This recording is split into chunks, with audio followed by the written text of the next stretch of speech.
안녕하세요. 저는 서울에서 네일샵을 운영하고 있는 34살 여성입니다. 몸이 여러 개여도 모자랄 만큼 바쁜 일상을 보내고 있지만 샵에서나 집에서 자기 전에 항상 사연 채널을 챙겨 듣곤 한답니다. 제가 하는 일이 사람들을 상대하는 일이다 보니 이런저런 대화를 많이 하게 되는데 사연 채널을 들으면서 많은 공감과 위로가 되더라고요. 같이 화도 냈다가 울고 웃는 많은 사연에 제 사연도 보내보면 어떨까 싶어 이렇게 글을 쓰게 되었네요. 제가 여러분에게 들려드리고자 하는 이야기는 저희 시댁 이야기인데요. 불과 2년 전에 일어났던 일이라 아주 생생하기 때문에 여러분에게 많은 공감이 될 것 같아요. 현재 저는 시댁과 모든 인연을 끊었습니다. 당연히 남편과 이혼도 했고요. 그 일로 인해 저는 서로 간의 신뢰와 믿음이 정말 중요하다는 걸 깨닫게 되었거든요.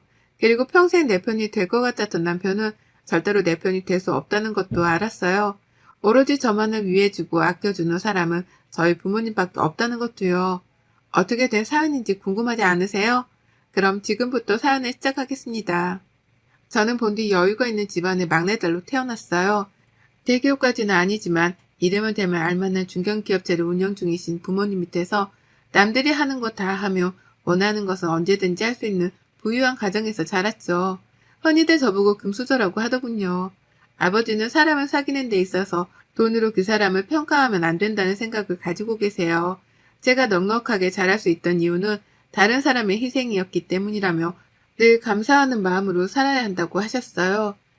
돈에 얽매여 사람을 평가하고 세상을 살아가다 보면 언젠가 다 나에게 되돌아와 이득될 것이 없다며 꾸준히 기부도 하고 계시고 그만큼 투명한 경영을 하고 계십니다. 작년에는 2030 세대들이 다니고 싶어하는 기업 1순위 우수기업으로 선정되어 표창도 받으셨어요. 그만큼 자신이 하는 일에 항상 자부심을 갖고 계셨어요.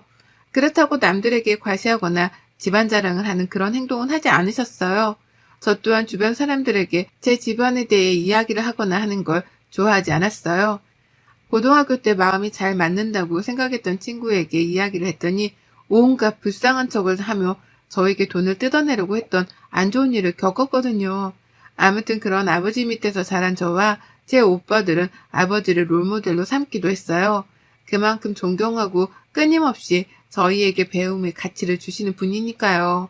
오빠들과는 나이 차이가 제법 나다 보니까 집안의 사랑을 한 몸에 받으며 살았는데요. 혹여나 제가 건방져지거나 버릇이 없어질까봐 오히려 어머니가 저를 더 엄하게 키우셨어요. 매번 잘못을 해 어머니에게 혼이 나면 아버지가 달래주기 바쁘셨죠. 오빠들은 아버지와 함께 회사를 운영 중인데 저는 조금 독특했어요. 저만의 사업을 하고 싶었고 제가 가장 관심 있어 하고 좋아하는 일을 하고 싶었죠. 어머니도 처음에는 아버지 회사에서 일을 배우며 좋은 집안으로 시집가길 바라셨지만 제가 스스로 아르바이트를 하며 원하는 학과로 진학하겠다며 대학 등록금을 모았는데 그 모습을 보고 결국 제 뜻에 따라주셨어요. 어려서부터 꾸미는 것에 관심이 많았기에 저는 미용학과로 진학하게 되었고 정말 열심히 대학을 다녔습니다. 누군가 알아주길 바라는 마음이 아닌 정말 내가 좋아하는 일이었기에 대학을 졸업하고 미용실에서 막내로 일하며 혹독한 세월을 견뎠죠. 그렇게 시간이 흐르고 미용실에서 일하게 된 지도 5년이라는 세월이 흘렀어요. 저는 실장이라는 직급을 달게 되었고 신입 직원들의 교육을 담당하게 되었죠. 별도로 학원을 다니며 공부를 할 만큼 네일아트 분야에도 관심이 많았어요. 언젠가는 저만의 샵을 차릴 생각을 하며 하루하루 열심히 살았답니다. 그러던 어느 날이었어요. 한 방송국에서 아나운서를 뽑는 오디션 프로그램에 헤어와 메이크업을 담당해달라는 협찬 의뢰가 들어왔어요. 설레는 마음으로 몇몇의 직원들과 입사 동기인 차 실장과 함께 새로운 일을 하게 되었죠. 거기서 전 남편을 만나게 된 거였어요. 전 남편은 아나운서 지망생으로 오디션 프로그램에 출연 중인 사람이었습니다. 키도 크고 훤칠한 외모, 말끔한 정장까지 뭐 하나 빠짐없는 사람이었죠. 누구나 좋아할 법한 호감형 외모였습니다. 지금 당장이라도 뉴스에 나와도 괜찮을 것 같았죠. 그렇게 몇 개월을 오며 가며 일을 하다가 오디션 프로그램이 끝나간 무렵 방송국에서 저희 팀과 최종 후보에 오른 오디션 참가자들에게 고생했다며 회식을 시켜주었죠. 그 자리에서 서로 인사를 주고받으며 이야기를 나누게 되었어요. 술도 한잔하면서 분위기가 무르익어 갔고 먼저 귀가한 사람들을 제외하고 마음이 맞는 사람끼리 한 잔 더 하자며 저와 남편을 포함한 몇몇은 칵테일바로 자리를 옮겼죠. 그렇게 도란도란 이야기를 하는데 남편이 먼저 말을 걸더라고요. 한나 씨라고 했죠? 오디션 처음 시작할 때부터 봐왔는데 한나 씨는 이 직업이 되게 잘 어울리시는 것 같아요. 상당히 매력적인 분이라고 생각했어요. 아, 제 이름을 말씀 안 드렸네요. 제 이름은 김우혁이라고 합니다. 그렇게 말씀해 주시니 감사하네요. 저도 이렇게 큰일을 해본 건 처음이라 많이 긴장했었는데 어느새 거의 끝이 다가왔네요. 많이 아쉬우시겠어요. 이제 최종 결과만 남았으니 떨리기도 하고 그동안 고생했던 게 스쳐 지나가네요. 하나 씨도 고생 많으셨어요. 우리 이것도 인연인데 연락처나 교환할까요? 보니까 나이도 비슷한 것 같은데 종종 만나서 밥도 먹고 커피도 한잔해요. 그렇게 남편과 연락처를 주고받으며 친구 사이가 되었어요. 남편과 저는 동갑이었고 오디션 프로그램을 같이 하며 친해지게 되었죠. 그렇게 한 달 정도를 연락하며 사적으로 만나는 횟수도 늘어가고 호감이 생길 때쯤 남편의 고백으로 저희는 연인 사이가 되었습니다. 지금 생각해보면 그때 남편에게 호감을 가졌던 것 자체가 정말 후회가 됩니다. 남편은 오디션 프로그램에서 최종 3인으로 선정되었고 아나운서로서 첫 발걸음을 내딛게 되었어요. 저는 진심으로 남편을 축하해 주었죠. 그런 남편은 어느 정도 자리를 잡으면 저에게 프로포즈를 하겠다며 미래를 약속했습니다. 2년 정도의 시간이 흘렀고 30을 앞두고 있던 시기였어요. 남편은 나이도 나이인지라 이제 결혼을 생각해보면 어떻겠냐고 말하더군요. 드라마에서 보는 것처럼 화려한 프로포즈가 아니었지만 오히려 소소한 그 한마디가 저에게는 더 큰 감동이었어요. 서로 사랑했기 때문에 저는 승낙했고 며칠 뒤 양가 집에 인사를 가기로 했죠. 먼저 예비시댁으로 인사를 가게 되었어요. 긴장이 되는 탓에 손에는 땀이 났습니다. 평소 사치를 잘 부리지 않는 탓에 나름 고급스러운 원피스를 입고 예비 시어머니가 좋아하실 만한 머플러와 고급 한우 세트를 사서 갔죠. 남편의 집은 평범한 집안이었습니다. 30평 정도 되는 아파트에 아기자기하게 꾸며진 집, 그리고 공무원 출신이신 시아버지는 내년에 정년퇴직을 앞두고 계셨고 대학을 다니는 나이 차이가 조금 나는 남동생이 있었죠. 애비 시어머니는 여느 집과 다름없는 가정주부셨어요. 저를 위아래로 훑어보시더니 조금 떨떠름한 표정으로 말씀을 하시는 겁니다. 미용실 다닌다고? 우리 아들이랑 어떻게 만났어? 결혼할 여자가 생겼다기에 있는 집 자식이겠거니 했는데 고작 미용사라니. 아가씨, 집은 어디야? 부모님은 뭐 하시는 분이고? 네, 저희 부모님은 사업을 하고 계세요. 저는 제 직업에 상당히 만족합니다. 제가 좋아하는 일이고 가치 있는 일이라고 생각하니까요. 어머니도 시간 되시면 저희 샵에 오셔서 머리도 하시고 그러세요. 제가 예쁘게 해드릴게요. 그까지 미용실이 뭐 대단하다고. 그거 아가씨가 차린 게 아니라 직원으로 있는 곳 아니에요? 내가 무슨 면목으로 그런 데 가나. 아유, 우리 아들이 눈이 이렇게 낮아서 원. 처음 본 사람에게 조금 무례한 거 아닌가 생각이 들었지만 어른된 입장에서 그러실 수도 있겠다 생각하며 좋게 좋게 넘겼습니다. 남편은 그저 싱글벙글 웃으며 저에 대한 칭찬을 계속 하더라고요. 예비 시어머니는 그럴수록 표정이 더욱 안 좋아지셨습니다. 보는 제가 다 민망하더라고요. 예비 시아버지는 점잖으신 편이었고 말씀이 별로 없으셨어요. 우리 집안이 어떤 집안인데 우리 아들이 좋다니 내가 더 이상 말은 안 하겠지만 결혼하겠다는 그 의지가 참 가상하네. 나는 못 믿었겠지만 우리 아들이 좋다고 하니까 봐주는 거예요. 에이 엄마 자꾸 그런 소리 한다. 우리 하나가 어디가 어때서 그래. 나도 잘난 거 하나 없는데 뭘.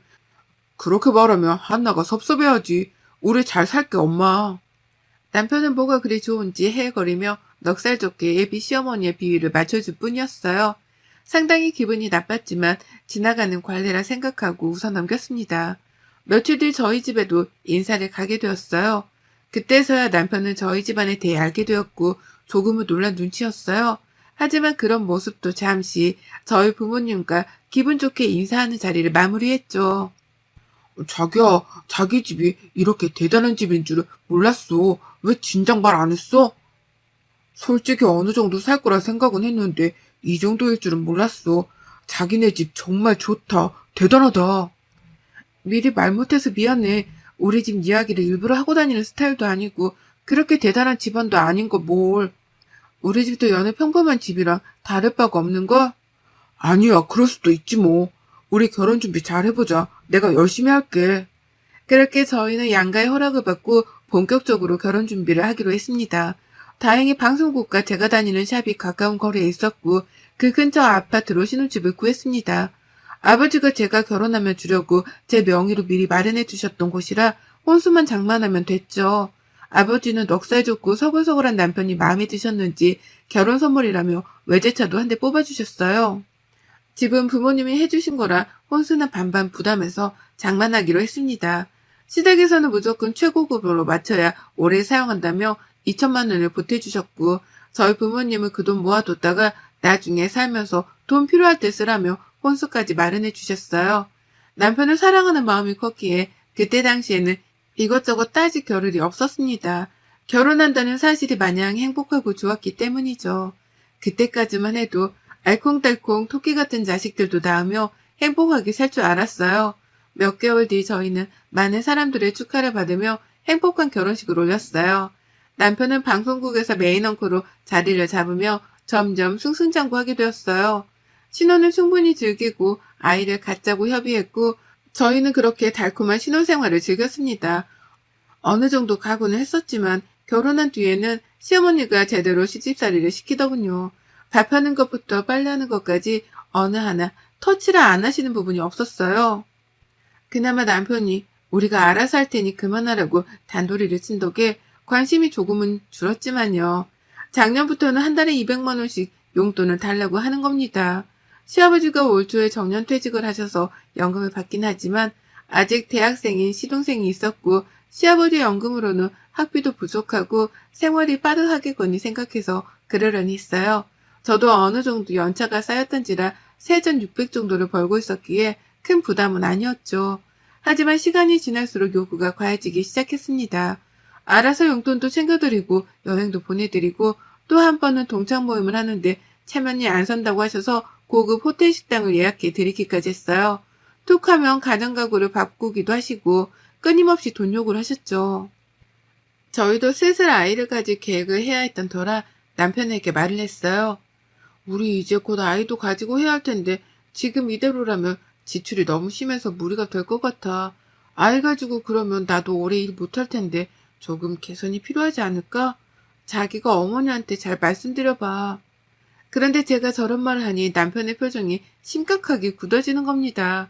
그러면 자기네 가족 굶어 죽으라는 거냐며 흥분을 해서 이야기를 하는 거예요. 그러면서 저한테 이런 이기적인 생각을 하는 여자인 줄 몰랐다면서 화를 내는데 매우 당황스럽더군요. 저희가 돈을 못 버는 것도 아니고 물론 뒤에서 도와주는 부모님들도 계시지만 결혼이 저희를 위한 일이지 어느 한쪽을 책임지려고 하는 것은 아니잖아요. 저는 저희의 행복이 가장 중요시 되어야 한다고 생각하는데 제가 그렇게 이기적인 생각을 한 건가요? 그렇게 얼토당토 않는 말을 하길래 결국 남편과 싸웠어요. 서로 화가 풀릴 때까지 말을 섞지도 잠을 같이 자지도 않았어요. 남편은 야근을 핑계로 늦게 들어오는 날이 잦아졌고 새벽에 방송을 해야 한다며 숙직실에서 잔다는 말로 아예 들어오지 않는 날도 있었습니다.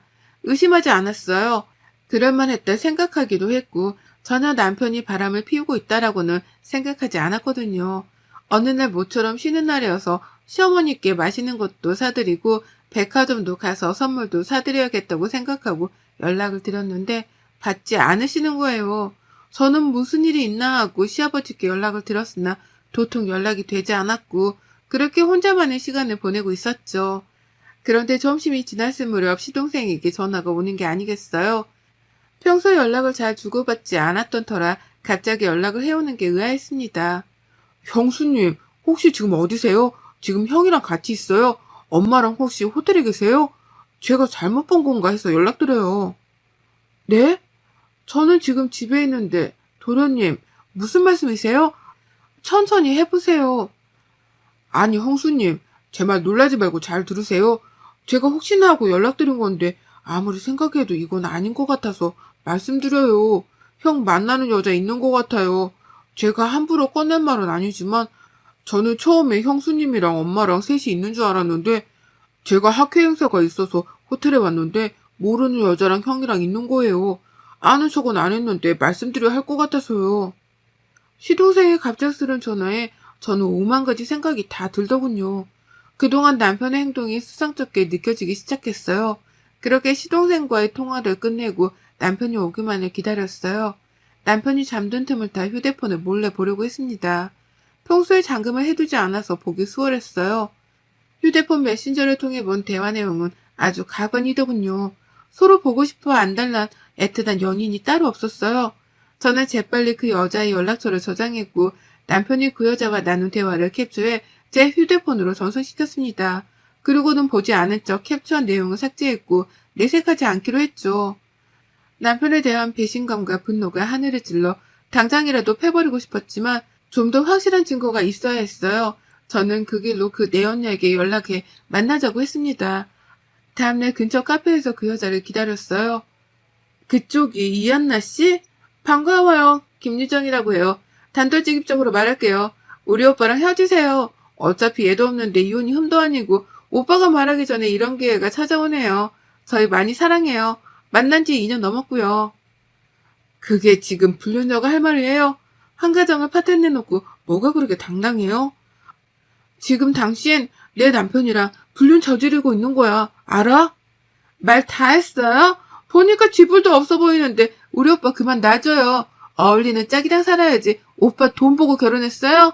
우리 오빠가 돈이 좀 많긴 하지. 그래도 이건 아니죠. 서로 사랑하는 사람끼리 어울리는 사람끼리 살아야 하는 거예요. 헤어지세요. 나 참. 그 사람이 그래요? 자기 돈 많다고? 그 남자가 입고 있는 옷, 차, 돈 그거 다 내 건데 말 안 했나 봐요? 꼴에 자존심이 있어가지고 나도 다른 여자랑 몸속고 바람 피운 남자랑 더 이상은 못 살아요. 가진 게 얼마나 있으려나? 그쪽 소원대로 놔줄 테니 행복하게 잘 살아봐요. 말은 좀 통하네. 돈은 없어도 자존심은 있나 보죠? 그렇게 내연녀를 만나고 나와 저는 그 길로 친정집으로 향했습니다. 더 이상 결혼을 유지할 이유가 없었기에 모든 사실을 말씀드렸죠. 아버지는 매우 분노하시며 가만두지 않겠다며 난리를 치셨지만 제가 알아서 하겠다고 단돌이 쳤어요. 저는 그날 바로 실행에 옮기기로 했어요. 오늘도 늦는다는 남편의 연락에 이삿짐 업체를 시켜 남편의 짐을 모조리 싸서 시댁으로 보냈습니다. 시댁에서 받지 않으면 길거리에 버리던 문 앞에 두고 가던 알아서 하라는 말과 함께요. 아니나 다를까 저녁에 시어머니가 연락을 하더라고요. 얘, 너 이게 다 뭐니? 이게 무슨 짐이야 이게? 어머님 보시는 것과 같아요. 그이 몇 년 전부터 바람 피우고 있었더라고요. 제가 어떻게 그이랑 같이 사나요? 그리고 어머니도 그 여자랑 같이 밥도 먹고 그러셨더라고요. 그렇게 젊고 예쁜 여자 어머니 며느리 삼으세요. 저는 더는 안 할랍니다. 너 이게 어디서 배워먹은 짓이니? 그러게 네가 찰랑 우리 아들이랑 애초에 결혼을 왜 했어? 돈이라도 많던가. 내 그동안 내색은 안 했다만 우리 아들에 비하면 너는 너무 모자랐다. 그건 사실이잖니? 그리고 이혼해도 그냥은 못한다. 부부간에 재산분할 해야 하는 거 알지? 재산이요? 그이가 이 집에서 가져갈 재산이 뭐가 있나요? 차, 집, 그거 다 제 명이고요. 그동안 어머님 드린 용돈, 지원해드린 돈 모두 제 돈이었어요. 그이 돈 쓴 거 하나도 없는데요. 저축한다고 본인 월급 얼마인지 말도 안 하고 제 카드 여기저기 쓰고 다니기에 바빴는데 몸만 나가도 이상할 게 없는데요. 그쵸? 말이면 다 한 줄 아니? 그 집 우리 아들 집이야. 우리 아들 찾고 말이 되는 소리를 하렴. 누가 그래요? 이 집 부모님이 사주신 제 명의집이고요. 대가 아들이 타고 다니는 차, 제 명의로 된 차예요. 지금도 그 내연녀랑 어디서 뭘 하는지 모르겠지만 신나게 제 카드 긁고 다니네요. 저 소송 걸겠습니다. 더 이상 연락하지 마세요. 이혼할 거니까 아줌마라 불러야 되나? 그렇게 시댁에 이혼하겠다 엄포를 놓으니 남편이 바로 집으로 오더라고요. 비밀번호를 바꾼 탓에 당연히 집안에는 못 들어오고 초인종만 누릴 뿐이었죠. 당장 문을 열라며 문을 발로 차기까지 하더라고요. 경찰에 신고했죠. 난동 부린다고. 저는 바로 다음날 변호사를 선임해 이혼 소송을 진행하기로 했어요. 남편이 내연녀와 주고받은 연락, 그리고 내연녀를 만나며 제가 녹음해둔 파일, 그리고 무엇보다 남편이 제 카드로 긁고 다닌 명세서를 모두 제출했어요. 관광지, 호텔, 모텔 등 안 다닌 곳이 없더라고요. 다행히 유책 사유는 남편에게 있어 저에게 유리하게 흘러갈 것 같다는 이야기를 들었습니다. 물론 이혼 소송과 함께 정신적 피해 보상금을 함께 요청했죠. 남편과 제 사이에 아이가 없던 것이 천만 다행이었어요. 예상하던 결과였지만 남편은 소송에서 불리했고 당연히 패소했어요. 저에게 5천만 원의 정신적 피해 보상금을 지급해야 했고 이혼 서류에 도장을 찍을 수밖에 없었죠. 그날 이후로 저는 신혼집을 정리하고 본가로 들어갔어요. 부모님이 결혼 선물로 사주신 제 집이었지만 더 이상 살 가치가 없기에 처분했죠. 그 뒤로도 남편과 시댁은 끊임없이 연락을 해오더라고요. 연락을 받지 않자 남편은 시어머니를 데리고 친정집에 찾아오더라고요. 시어머니는 저희 집을 보시고는 입이 떡하니 벌어지셨어요. 아버지는 저에게 가만히 있으라고 하시더니 직접 상대하시겠다며 나가셨어요. 사부인, 마지막 사람 된 도리로 좋게 말할 때 돌아가세요. 좋게 그 정도로 마무리한 거지. 내가 직접 나섰으면 당신들 뼈도 못 추렸어. 김서방, 자네도 이러는 거 아니세? 자네 인성 하나 보고 내 아들 갖다 그렇게 잘 대해줬건만 이렇게 사람 뒤통수를 치나? 지금 돌아가지 않으면 내 무슨 수를 써서라도 자네 밑바닥 생활이 뭔지 보여줄 것세. 그렇게 무섭게 정색을 하시며 호통을 치자 남편은 즐겁하며 집으로 돌아갔습니다. 그 뒤로 저는 다니던 미용실을 그만두고 개인 사업을 하기 위해 동부서주했어요. 오랜 꿈이었던 개인샵을 차리고 싶었죠. 그동안 일했던 경력도 있고 마음이 맞아 같이 사업을 시작하기로 한 동료와 차근차근 준비를 해나가기 시작했어요. 3년 정도가 지난 지금 신촌의 샵을 시작으로 현재는 강남, 이태원 등 3개의 체인점을 두게 되었답니다. 기업을 운영하시는 아버지의 도움 덕에 빠르게 성장할 수 있었죠. 요즘 트렌드에 맞춰 저희가 스스로 노력한 결과도 있었습니다. 개인 방송을 통해 저희 샵을 홍보한 효과가 컸고 SNS로 소문이 나기 시작해 인플루언서들에게 협찬을 해준 덕분인지 빠르게 소문이 났어요. 패션 잡지사에서 인터뷰를 하기도 했답니다.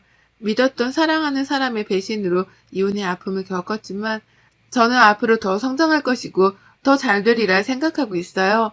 그 남편은 어떻게 됐냐고요? 저한테 모든 것을 빼앗기고 빈털터리가 된 남편을 더 이상 가치가 없다고 여겼는지 내 언니한테 뻥 차이고 방송국에서 불륜을 저질렀다는 소문이나 퇴사를 했다고 해요. 말이 좋아 퇴사지 자른 거랑 다름없었죠. 시동생한테 듣기로는 지금은 이리저리 구직 활동을 하고 있다고 하네요. 여러분, 제 사연이 어떠셨나요? 정말 기막히지 않나요? 한때 사랑했던 연인과 헤어짐의 아픔을 겪긴 했지만 저런 똥차인 줄은 상상도 못했어요. 똥차 가고 벤처 온다는 말이 있듯이 언젠가 저에게 좋은 사람이 다시 나타나지 않겠어요? 여러분도 항상 행복하세요. 여러분의 생각은 댓글로 남겨주세요. 오늘도 시청해주셔서 정말 감사합니다.